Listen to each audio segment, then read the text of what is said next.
Bom dia a todos. Sejam todos bem-vindos. Por haver quórum regimental e sob a proteção de Deus, damos por aberta a presente sessão ordinária. Cumprimento a todos os vereadores mirins, convidados, e especialmente agradecemos aos que nos assistem pela TV Legislativa e pela internet. Solicito aos vereadores mirins que confirmem presença no plenário. Convidamos a todos que puderem, para em posição de respeito, acompanharmos o hino de Blumenau. Blumenau tens o nome do primeiro que chegou e desbravou tuas riquezas, e tanto brilhou os teus caminhos e sempre preservou tuas belezas. O teu berço mora aqui, Blumenau és razão de viver. O teu nome tem história, Blumenau nunca vou te esquecer. O teu nome tem história, Blumenau nunca vou te esquecer. Cidade de nobre arquitetura, desenhada pelo mito do teu rio. O verde que cobre essa pintura faz de ti patrimônio do Brasil. O meu berço mora aqui, Blumenau és razão de viver. O teu nome tem história, Blumenau nunca vou te esquecer. O teu nome tem história, Blumenau nunca vou te esquecer. O orgulho faz no peito moradia dos que amam essa terra abençoada. Cidade, jardim da alegria, no teu povo a beleza está plantada. O teu berço mora aqui, Blumenau és razão de viver. O teu nome tem história, Blumenau nunca vou te esquecer. O teu nome tem história, Blumenau nunca vou te esquecer.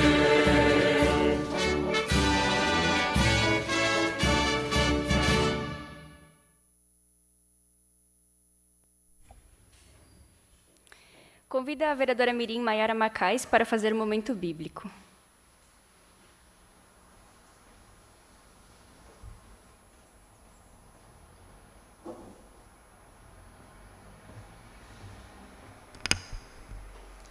Quem é fiel no pouco, também é fiel no muito. E quem é desonesto no pouco, também é desonesto no muito. Assim, se vocês não forem dignos de confiança em lidar com as riquezas desse mundo ímpio, quem lhes confiará as verdadeiras riquezas? Lucas, capítulo 16, versículos 10 e 11.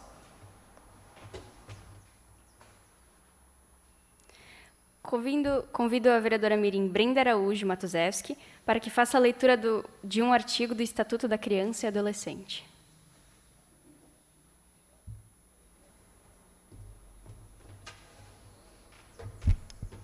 Artigo 18. É dever de todos velar pela dignidade da criança e do adolescente, pondo-os a salvo de qualquer tratamento desumano, violento, aterrorizante, vejatório ou constrangedor. Solicito ao primeiro secretário para que faça a leitura da ata da 10ª Sessão Ordinária mirim. Aos 26 dias do mês de julho do ano de 2021, às 15 horas, reuniram-se no plenário da Câmara Municipal de Blumenau os vereadores mirins para a 10ª Sessão Ordinária do ano, sob a presidência do vereador mirim Arthur Mendes Ismael. Em seguida, o presidente mirim solicitou que os vereadores mirins confirmassem presença em plenário, estando ausentes os vereadores mirins Ana Luísa Neumann Volpe, Emily Cristina Bonetti, Jennifer Rafaela Karnoski e Emily da Silva, justificadamente. Constado o número regimental de vereadores mirins, deu-se início à sessão com a execução do hino nacional. A vereadora mirim Brenda Araújo Matuzewski fez a leitura do momento bíblico, enquanto a vereadora mirim Sofia Caroline Berger fez a leitura de um artigo do Estatuto da Criança e do Adolescente. O primeiro secretário fez a leitura da ata da 9ª Sessão Ordinária, que foi aprovada por unanimidade. Pela ordem, todos os vereadores mirins presentes fizeram seus pronunciamentos. Foi colocado em discussão e votação o requerimento de número 11 de 2021, que foi aprovado. Nada mais havendo a tratar, o presidente mirim deu por encerrada a presente sessão, convocando os senhores vereadores mirins para a próxima sessão ordinária a ser realizada no dia 9 de agosto de 2021, às 9 horas, nesta Casa Legislativa. Os vereadores mirins que aprovam a presente ata permaneçam como estão, os contrários que se manifestem. Aprovada. Justificaram a ausência nesta sessão ordinária os vereadores mirins Laura Leite da Silva, Isaac Ramos Loz e Emily. Passamos agora para os oradores inscritos nos dias de hoje. Com a palavra, a vereadora mirim Jennifer Rafaela Karnoski, da Escola de Educação Básica Coronel Pedro Cristiano Federsen, que dispõe de 5 minutos.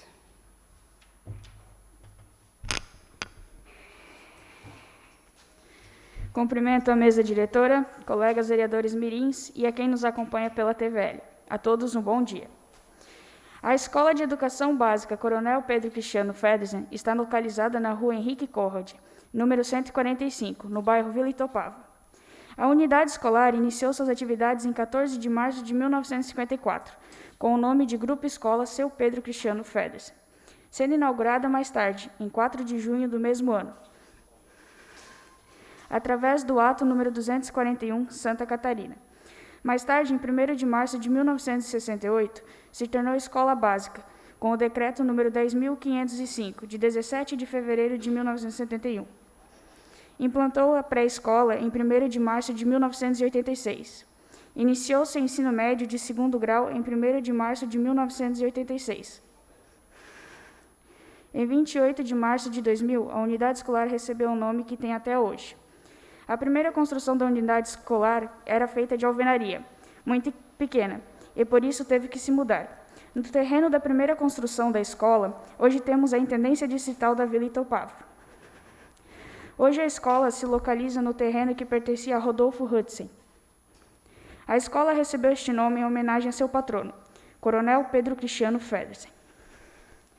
O Coronel Federsen nasceu no dia 5 de outubro de 1857, na cidade de Turden, na Dinamarca, antigo território alemão. Federsen chegou em Blumenau em 22 de setembro de 1875, com seus 22 anos, onde se destacou como comerciante, industrial e político, tendo forte influência na região da Vila Itopava. Recebeu o título de coronel pelo município de Blumenau, por sua dedicação econômica, política e pública. Foi vereador de Blumenau e diversas vezes deputado estadual pelo Partido Republicano. Coronel Federsen faleceu em 22 de junho de 1947, com a idade de 90 anos. Em 4 de junho deste ano, a Escola Coronel Federsen completou 67 anos de história. Hoje, a unidade escolar conta com 752 alunos, que estão divididos em turmas do 5º ano do Fundamental até o 3º ano do Ensino Médio, e 2 segundos anos do Ensino Fundamental com terminalidade. Conta com 37 professores, 9 monitores, 6 serventes e 3 bolsistas. Na gestão temos uma diretora, 2 assessoras, uma assistente de educação e uma administradora escolar. Para finalizar, citarei o lema da Escola de Educação Básica Coronel Pedro Cristiano Federsen: desenvolver a consciência, exercendo a cidadania. Obrigada pela atenção.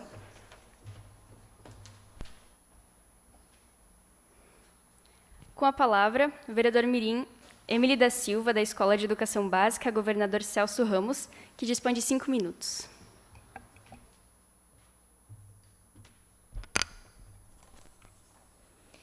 Primeiramente, gostaria de cumprimentar a mesa diretora, aos meus colegas vereadores mirins e a todos que acompanham essa sessão no plenário através das redes sociais e TV Legislativa. Em grande parte do mundo, o simples fato de ser uma mulher é um desafio muito grande. Poucos lugares no mercado de trabalho, cargos e salários desiguais aos dos homens, poucas oportunidades, falta de respeito, violência, feminicídio, assédio, entre tantos outros obstáculos fazem parte da vida das mulheres até hoje. Um lugar que podemos ver nitidamente essa desigualdade são nos esportes. A história das Olimpíadas nos mostra o quanto os esportes não eram coisa de mulher. Em Atenas, na Grécia, as mulheres eram proibidas de participar ativamente como competidoras e passivamente como espectadoras dos Jogos Olímpicos da Antiguidade. As competições selecionavam os vitoriosos de acordo com os ideais de força, competitividade, agilidade, velocidade e outras qualidades físicas que acreditavam ser inerentes apenas ao sexo masculino. Embora o registro de participação feminina nos Jogos Olímpicos da Era Moderna tenha começado em 1900, as mulheres levaram 104 anos para ser 40,7% do número total de atletas a participar dos Jogos Olímpicos. A primeira medalhista brasileira foi Maria Lenk, competiu nos Jogos de 1932, competiu em Los Angeles. Nas Olimpíadas de Berlim, em 1936, ganhou notoriedade por ser a primeira mulher a competir no estilo borboleta e foi acompanhada por outras 3 atletas brasileiras. A competição mundial em Tóquio trouxe outra questão que tem sido tratada em silêncio: a desistência da ginasta americana Simone Biles de participar das Olimpíadas. Simone não desistiu apenas por conta da pressão que essa era a melhor ginasta do mundo, e sim também por traumas de abusos sexuais feitos pelo ex-médico da Seleção de Ginástica Artística dos Estados Unidos. A jovem deixou o campeonato pelos traumas que ela carrega e afeta a sua saúde mental. Estas informações foram tiradas de sites do Google. Obrigada a todos pela atenção.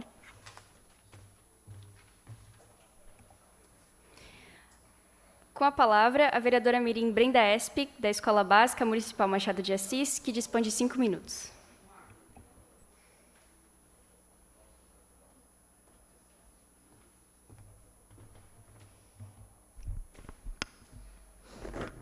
Olá, bom dia às pessoas presentes aqui, ao público que nos acompanha remotamente, ao presidente da Câmara Mirim, Arthur Mendes Ismael, à mesa diretora e aos vereadores mirins. Hoje, meu discurso será sobre um assunto muito recorrente nessas últimas semanas e no mundo inteiro: as Olimpíadas. Os primeiros Jogos Olímpicos da Antiguidade aconteceram em Olímpia, na Grécia, no ano de 776 a.C. Na época, o evento tinha como objetivo cultuar os deuses do Olimpo por meio da valorização de aptidões de cada atleta. Foi depois de 2.670 anos que o francês Pierre de Coubertin, conhecido como Barão de Coubertin, que era secretário-geral da União de Sociedades Esportivas e Atléticas Francesa, inspirado pelo legado histórico da Grécia, fundou o Comitê Olímpico Nacional. Em 1986, os primeiros Jogos Olímpicos da Era Moderna aconteceram em Atenas, na Grécia. Um dos famosos símbolos das Olimpíadas são os aros olímpicos, concebidos por Pierre em 1914, representando a união dos 5 continentes que aparecem interligados sobre o fundo branco da bandeira olímpica. Já a tocha olímpica, que sai da Grécia e é transportada por atletas e outros cidadãos até o local da cerimônia de abertura, representa a paz e a amizade. As Olimpíadas trazem grandes vantagens para a humanidade, como o estímulo da economia, pois com as Olimpíadas encorajam o intercâmbio educacional e humanitário entre os países, que tem o objetivo incentivar a união entre pessoas, além do benefício dos atletas, que ganham mais visibilidade e atraem novos investidores. Os governos também se sentem estimulados a destinar recursos financeiros aos esportes. Mas, acima dessas coisas, os Jogos Olímpicos foram criados com o objetivo de utilizar o esporte como instrumento para a promoção da paz, da união e do respeito. Essas informações foram coletadas do site revistagalileu.globo.com. Uma ótima semana a todos.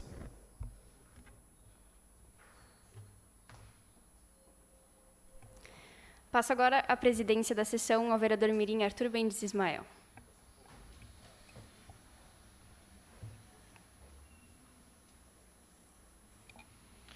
Com a palavra, a vereadora mirim Sofia Caroline Berg, da Escola Básica Municipal, professor Rodolfo Hollenweger, que dispõe de 5 minutos.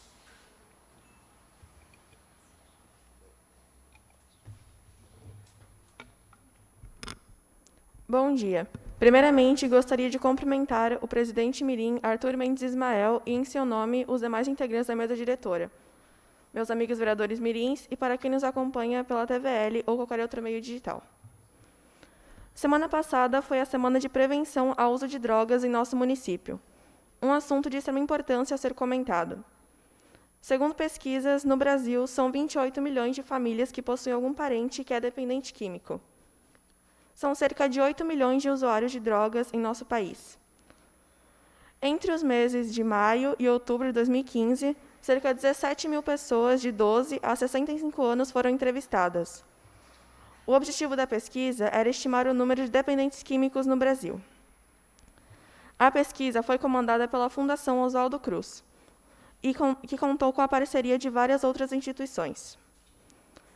Esse foi o estudo mais completo já realizado em território nacional.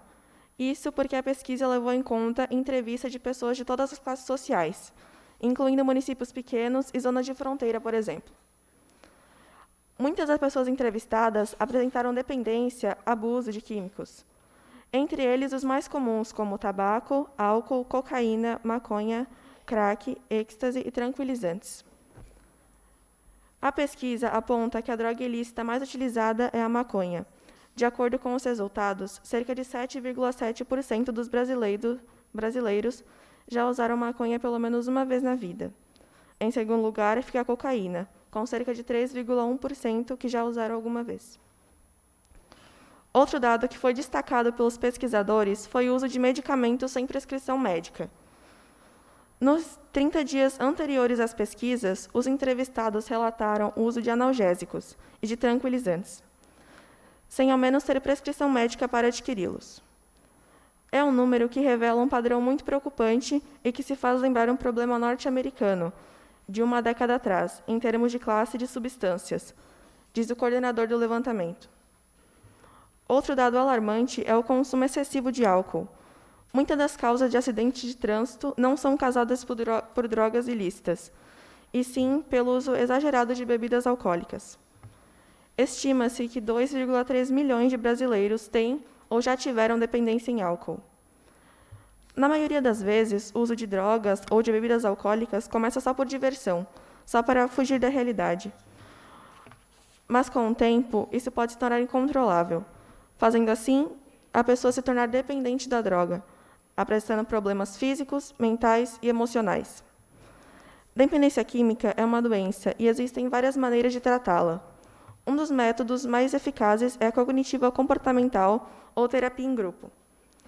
Esses tratamentos se baseiam na utilização de métodos e técnicas psicológicas, como, por exemplo, a mudança de comportamento ou sobre a solução de problemas em devidas situações. Quando falamos de abuso de drogas e dependência química, informação e conscientização são essenciais. A fonte foi o portal Fiocruz. Obrigada pela atenção de todos. Tenham um bom dia.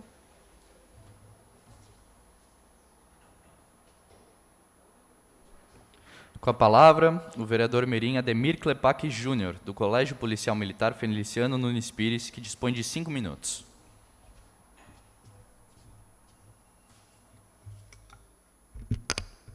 Com licença, senhoras e senhores, cumprimentando o excelentíssimo presidente da Câmara Mirim, Arthur Mendes Ismael, e os demais integrantes da mesa diretora, meus colegas vereadores mirins, o público aqui presente e a todos que nos acompanham pela TVL e outros meios digitais, um bom dia a todos. No dia 11 de agosto é comemorado o Dia do Estudante. A data celebra um direito básico dos cidadãos, e uma fase da vida onde nos dedicamos à busca do conhecimento, através do estudo constante sobre os temas que nos rodeiam. Essa comemoração acontece desde o ano de 1927, e teve como ponto de partida algo que ocorreu 100 anos antes, isto é, em 1827, na época do recém-instituído Império Brasileiro. Em 11 de agosto de 1827, o então imperador Dom Pedro I autorizou a criação das 2 primeiras faculdades no Brasil.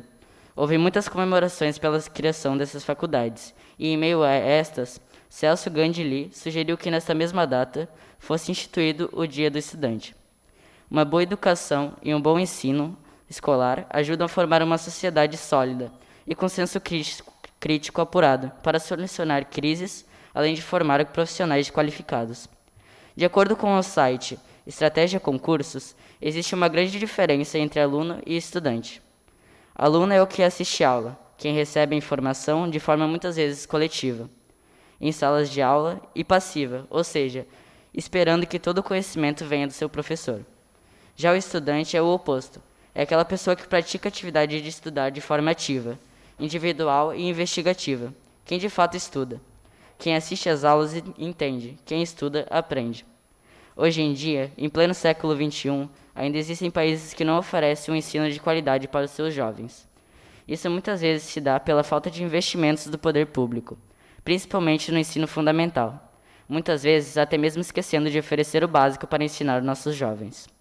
Se quisermos realmente construir uma sociedade de destaque, precisamos investir mais em nossos estudantes, para que no futuro possamos ter profissionais de qualidade e com um bom senso crítico, para tomar decisões certas para, de fato, organizarmos a nossa sociedade. Para finalizar a minha fala, gostaria de citar a seguinte frase de um autor desconhecido: estudar é aproximar-se de nós, dos outros. Estudar é projetar sonhos, desejos, lutas e utopias. Estudar é humanizar, celebrar os mistérios da incompletude da nossa existência. Meu muito obrigado e uma incrível semana a todos. Passo a palavra à vice-presidente mirim, vereadora mirim Marcela Ávila dos Santos de Farias, para dar continuidade aos trabalhos. Com a palavra, o vereador mirim Arthur Mendes Ismael, do Colégio Sagrada Família, que dispõe de 5 minutos.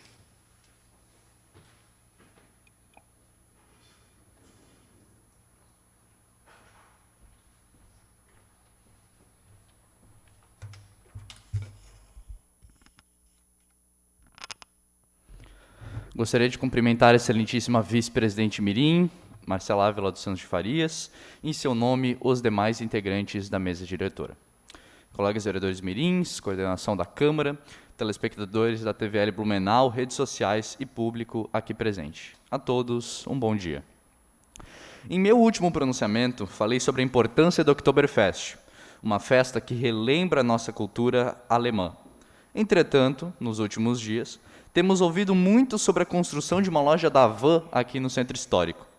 Muito sobre a construção, o que causaria uma maior desvalorização do Centro Histórico, segundo o colunista do NSC, Evandro de Assis.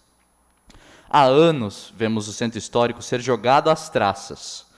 Também vimos certa acomodação por parte da população, que pouco cobra e reclama ao poder público. Entretanto, não podemos achar que, por conta do estado catastrófico que se encontra essa área do centro, possa ser construída uma loja gigante que não tenha característica alguma que se assemelhe ao estilo enxaimel trazido pelos nossos imigrantes alemães. Muito pelo contrário, é uma loja que tenta parecer uma cópia da Casa Branca e da Estátua da Liberdade. Entretanto, falha miseravelmente, com inúmeros problemas estruturais. O que devemos fazer a partir de agora é pensar em como melhorar a situação histórica da região, cobrando do poder público ações mais concretas em relação aos inúmeros problemas existentes. Não é bonito, agradável ou correto largar de mão uma área tão importante para a cidade como o Centro Histórico. Outra coisa que me irrita, e que com certeza também irrita todos os cidadãos blumenauenses, é o Edifício América, situado aqui também no Centro Histórico ao lado da Câmara de Vereadores. Na realidade, nem sei se o posso chamar de prédio, mas sim de protótipo de um prédio. Afinal, não possui nem paredes. Graças a uma decisão judicial, o edifício deverá ser demolido. Espero que assim se cumpra, pois é algo que tira completamente o brilho dessa região tão importante. Devemos cobrar mais como vereadores mirins. Devemos parar de nos isentar aos problemas e tecer belas teses sobre quão belo e incrível é o Parque Ramiro Hindiger, por exemplo. Antes, ao comentar somente sobre as coisas boas no município, vi que deixaria os problemas de lado. E nunca podemos deixá-los assim. Conto com o apoio dos colegas nessa árdua jornada de fiscalização e debate. Muito obrigado pela oportunidade.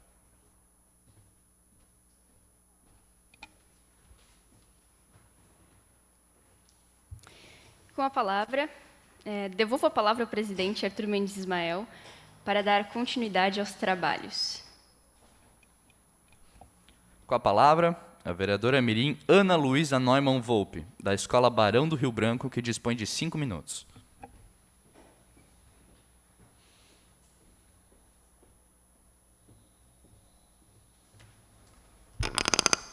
Cumprimento o excelentíssimo presidente Arthur Ismael, em seu nome os demais integrantes da mesa diretora, colegas vereadores mirins, público que nos acompanha pela TVL e internet, bom dia.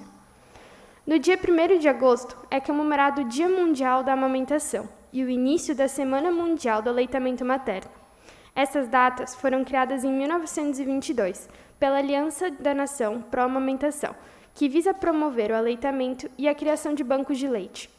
Em 2017, foi instituído que agosto será também o mês do aleitamento materno, conhecido como Agosto Dourado. Agosto Dourado, por simbolizar a luta pelo incentivo à amamentação. A cor dourada está relacionada ao padrão de ouro de qualidade do leite materno.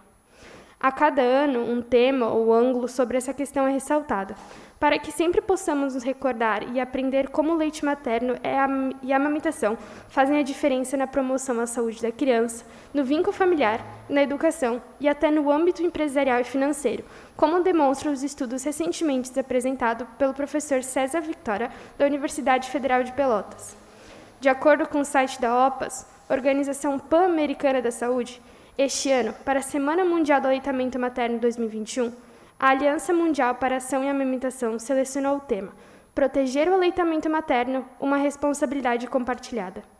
O tema está alinhado com a área temática 2 da Semana Mundial do Aleitamento Materno, Objetivos de Desenvolvimento Sustentável 2030, que destaca os vínculos entre o aleitamento materno e a sobrevivência, saúde e bem-estar das mulheres, crianças e nações.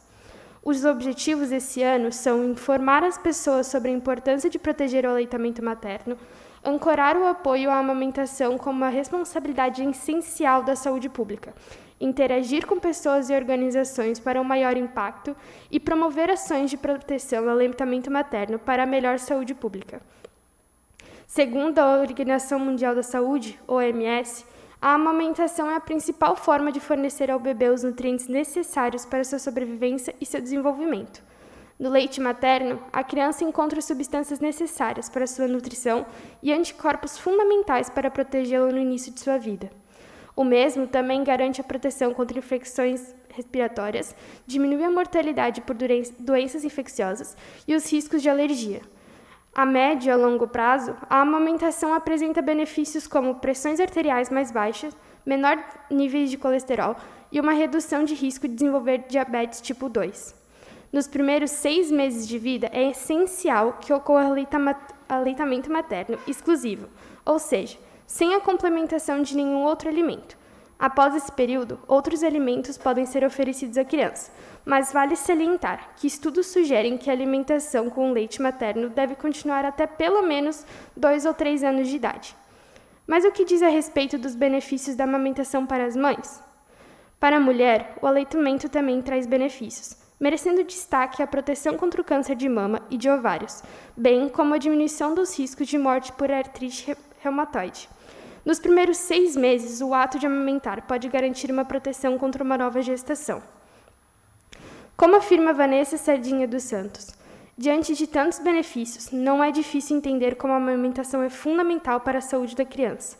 Sendo assim, iniciativas como a Semana Mundial do Aleitamento Materno e o Dia Mundial da Amamentação são essenciais para garantir a conscientização da sociedade sobre essa questão. Além disso, é importante investir em campanhas que desmistifiquem conceitos arraigados, como o do leite fraco, que leva à promoção de alimentação com fórmula, ensinando assim como realizar a amamentação de maneira adequada. Para mulheres que por algum motivo não podem ou não conseguem amamentar, o leite materno é fornecido pelos chamados bancos de leite humano. Em Blumenau, o Banco de Leite Humano funciona junto ao Centro de Saúde Rosânia Machado Pereira. Além do novo local mais adequado para atendimento à população e processamento do leite materno coletado na cidade, o Banco de Leite Humano está reestruturado, com mais de 300 metros quadrados de área com novos serviços, amplas salas e laboratórios equipados às análises do leite. Vale realçar que nosso banco de leite é referência em todo o país, pela qualidade do atendimento além dos trabalhos desenvolvidos em Blumenau em 2008. Nessa sessão, e diante do apresentado sobre a importância do aleitamento materno, venho parabenizar o belíssimo e importante trabalho desenvolvido pelo Banco de Leite Humano na nossa cidade. Muito obrigada pela atenção.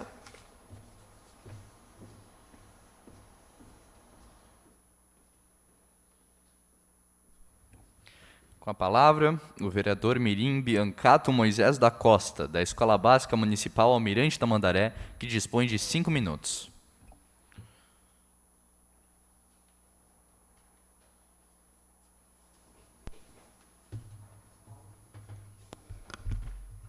Cumprimento Arthur Mendes Ismael, o presidente da Câmara Mirim, vereadores mirins, vereadores e vereadoras mirins, a todos os presentes e ouvintes desta sessão. Hoje venho aqui falar sobre família, um assunto que na verdade se encaixa perfeitamente nos dias atuais. Com as maiores diversidades de gêneros, culturas e entre outros, muitas pessoas acabam esquecendo o que na verdade é família. Acabam esquecendo que família não é apenas um pai e uma mãe com um filho ou filha. Família, na verdade, é o amor, o cuidado, a importância ou a diferença que você faz na vida de uma pessoa. Família é o conjunto de pessoas que possuem um grau de parentesco ou laços afetivos e vivem na mesma casa formando um lar. Todos devem saber que o conceito das famílias de hoje em dia não são os mesmos das famílias de antigamente. Por exemplo, impor um padrão de família para todos seguirem não é certo. Muitas pessoas, infelizmente, ainda acham que família é só aquela tradicional, formada pelo pai e mãe, unidos por matrimônio, e por um ou mais filhos. Porém, as famílias dos dias atuais possuem como premissa o afeto e a dignidade da pessoa humana, e vai além de um meio familiar constituído pelo casamento e unidos pela herança genética. Agora são os laços afetivos que determinam as relações familiares. Acima de tudo, é sempre bom lembrarmos que o amor e o respeito são as verdadeiras essências de uma família. Ou seja, é errado querer questionar o amor de uma pessoa, assim como tudo. Assim como tudo, a base é somente respeitar. Nem todos são iguais e nem devem ser. Vamos compartilhar do amor, do respeito, sendo em sua casa, na sua rua, nas redes sociais. Sempre é bom tratar os outros como gostaríamos de ser tratados. Sempre busque respeito e não atenção. Até a próxima oportunidade. Que Deus abençoe a vida de todos.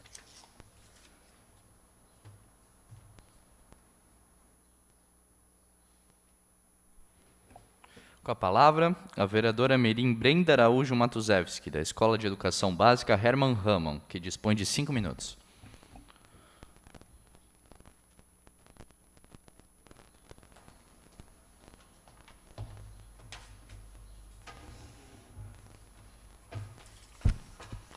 Mesa diretora, coordenação do projeto, ao excelentíssimo presidente Arthur, aos meus colegas vereadores mirins e a todos que acompanham, um bom dia.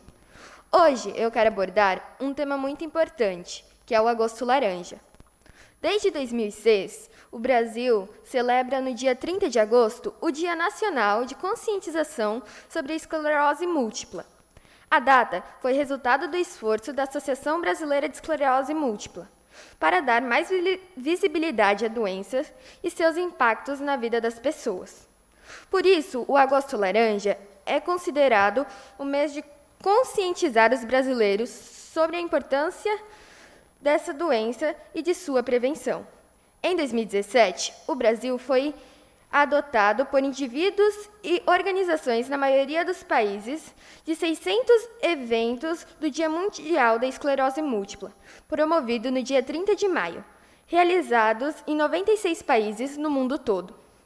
De acordo com a AME, Amigos Múltiplos pela Esclerose, a esclerose múltipla é uma das doenças mais comuns do sistema nervoso central, cérebro e medula espinhal.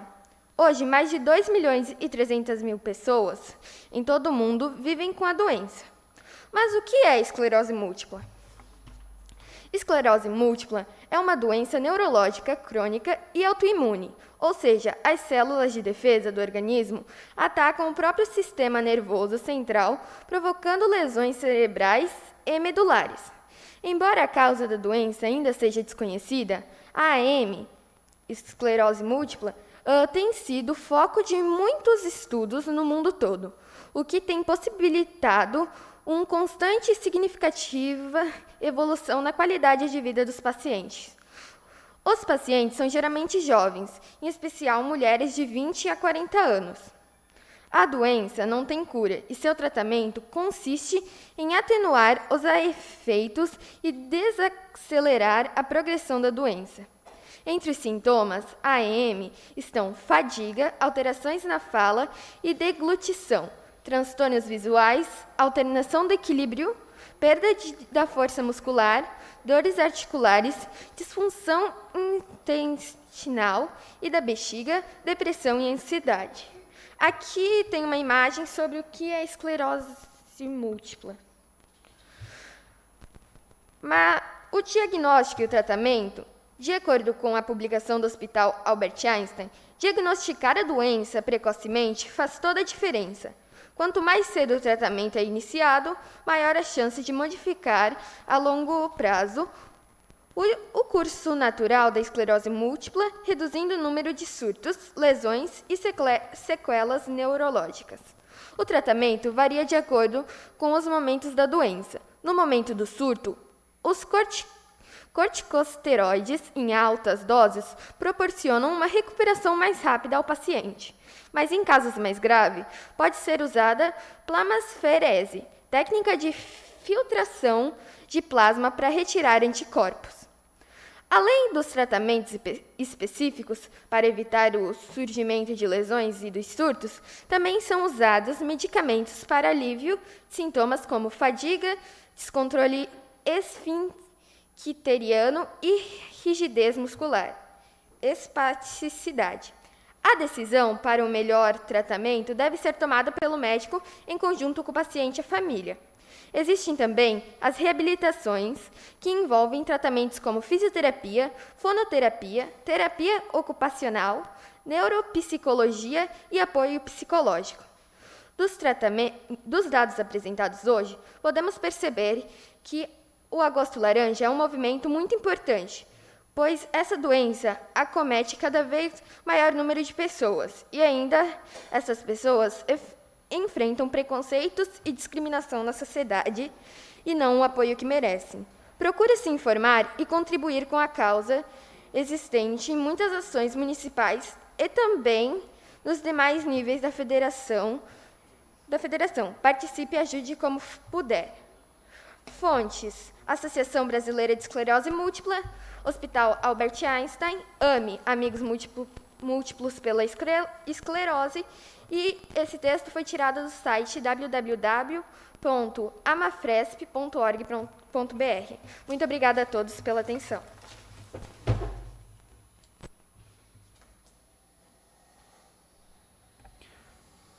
Com a palavra, a vereadora mirim Isabelle Thaís Berkenbrock, da Escola Acesso, que dispõe de 5 minutos.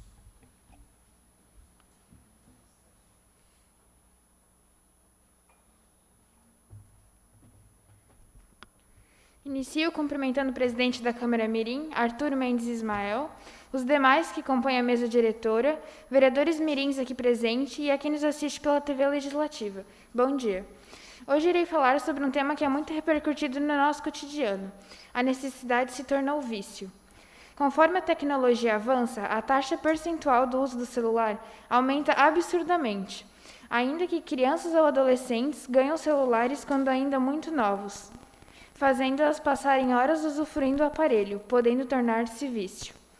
Embora isso seja algo normal nos dias atuais, a pandemia do coronavírus trouxe à tona os meios digitais para uso da escola e trabalho, havendo a necessidade de usar o celular. O uso do aparelho torna-se preocupante quando dados da Agência Brasil.ebc mostram que 79,3% dos brasileiros com 10 anos ou mais têm aparelhos eletrônicos.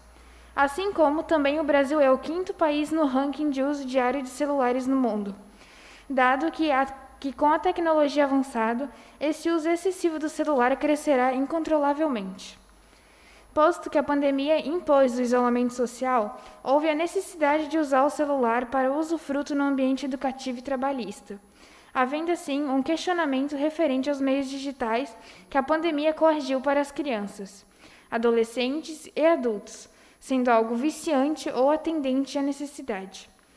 Fazendo uma analogia do vício ou necessidade do uso do celular, é previsto que algumas soluções, bem como haver palestra nos educandários e incentivar a população a fazerem atividades nas horas vagas, tanto para a saúde mental quanto física, não havendo assim tempo perdido no aparelho eletrônico, estabelecendo também relações saudáveis com o meio onde vive. Obrigada pela atenção. Com a palavra, a vereadora mirim Marcela Ávila dos Santos de Farias, do Colégio Bom Jesus Santo Antônio, que dispõe de 5 minutos.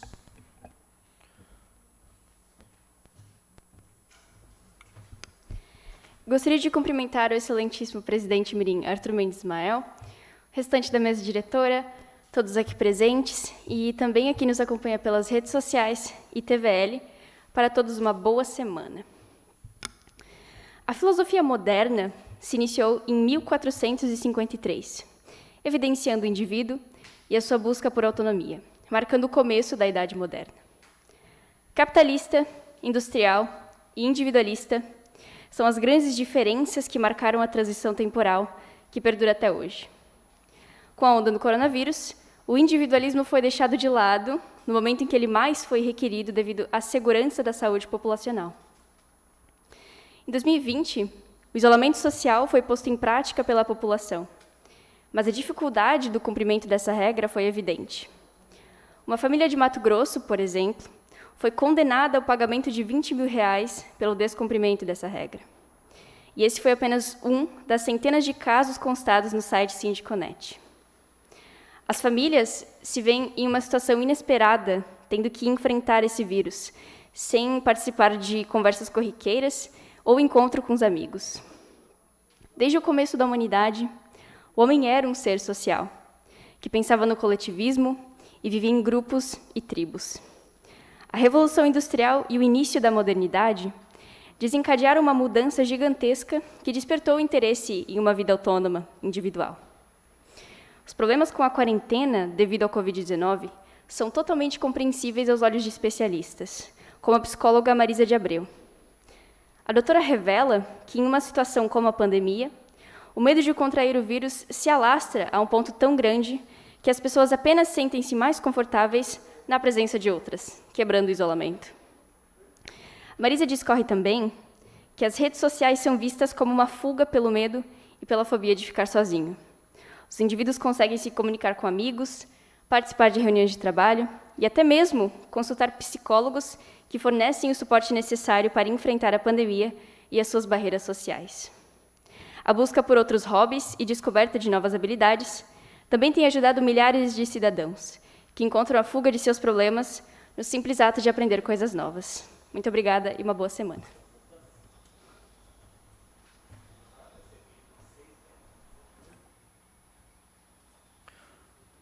Com a palavra, a vereadora mirim Maiara Macais, do Colégio Alfa Castelo, que dispõe de 5 minutos.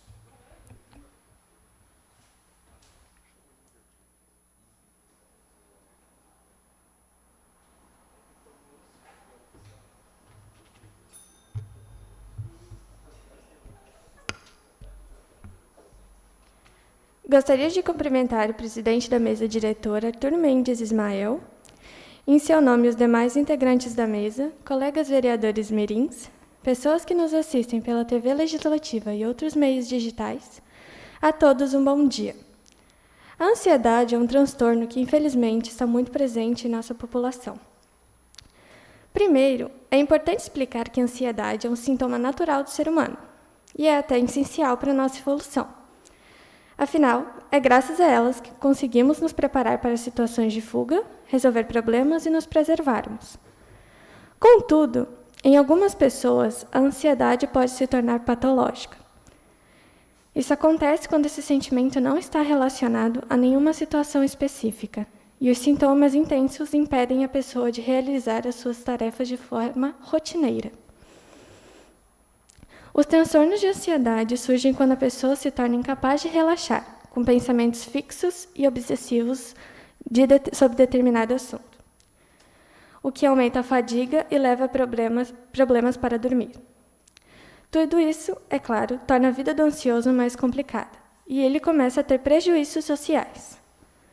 Com dificuldades no relacionamento, no emprego, nos estudos e em vários outros campos.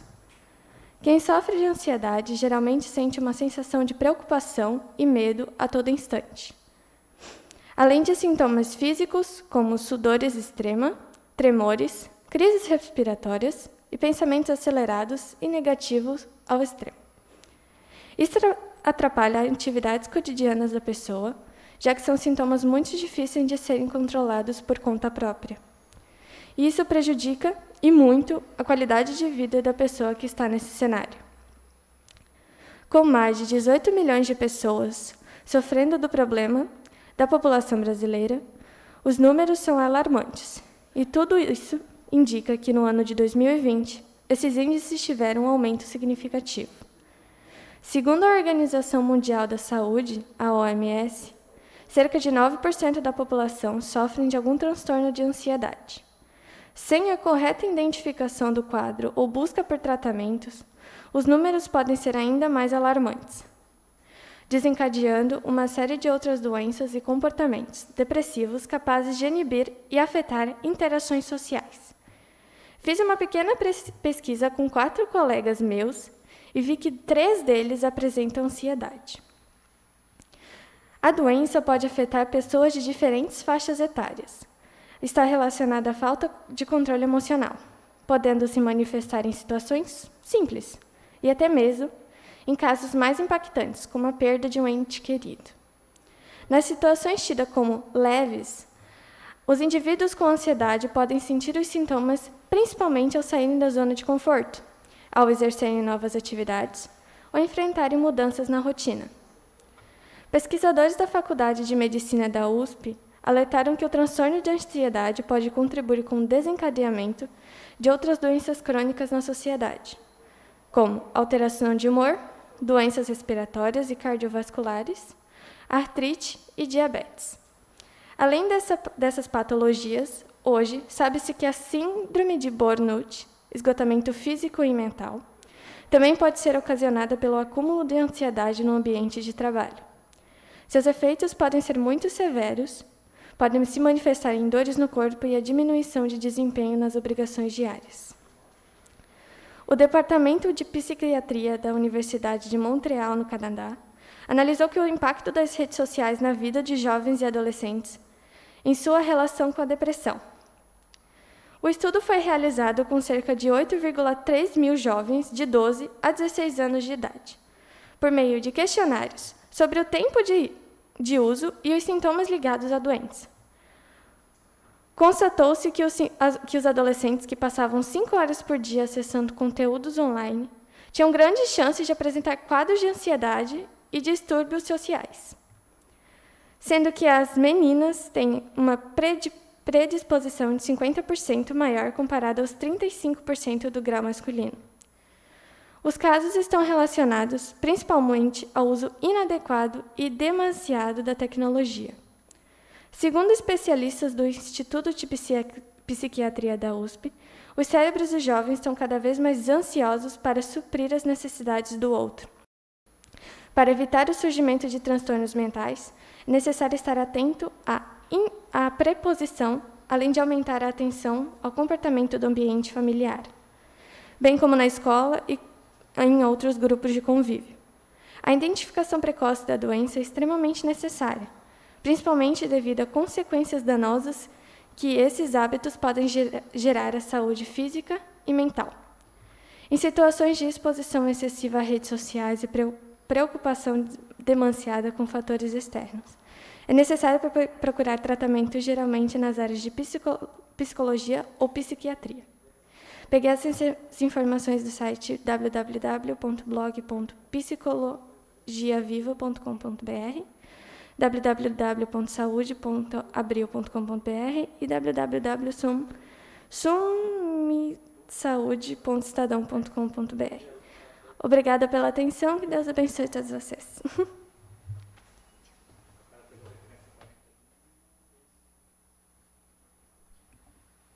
Nada mais havendo a tratar, dou por encerrada a presente sessão, agradecendo aos presentes, convocando os vereadores mirins para a próxima sessão ordinária mirim, a realizar-se no dia 23 de agosto, às 15 horas, nesta Casa Legislativa. A todos, um bom dia.